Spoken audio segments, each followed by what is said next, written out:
Mon frère, ma soeur, peut-être que vous avez semé avec des larmes et aujourd'hui, vous en êtes à la moisson et vous vous étonnez de voir beaucoup de gens jaloux qui vous font querelle par-ci et par-là et vous ne savez plus quoi faire. Mon frère, ma soeur, ce message vise à vous encourager à prendre courage, à continuer de marcher avec Dieu sans entrer en querelle avec les gens qui vous jalousent, mes bien-aimés de le Seigneur. Mon frère, ma soeur, peut-être que vous venez de recevoir une lettre de licenciement à cause de la jalousie de quelqu'un dans cette société. Prenez courage et partez en paix de cette société. Rassurez-vous que Dieu vous fera un chemin nouveau si vous criez à lui, mes bien-aimés de le Seigneur. Notez ceci, beaucoup de personnes avant vous ont déjà quitté leur société avec cette méthode, mes bien-aimés de Seigneur, qui est le licenciement.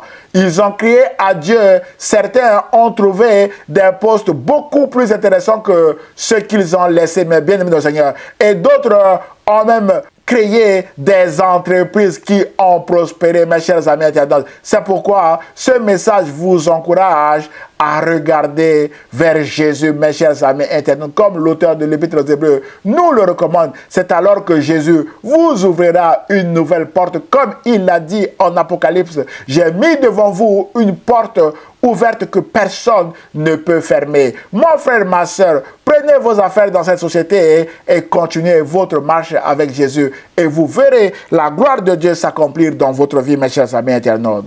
Mon frère, ma soeur, peut-être que vous êtes victime d'une relation brisée par pure jalousie, d'une injustice flagrante par jalousie, de critiques et de querelles à cause de la jalousie des uns et des autres.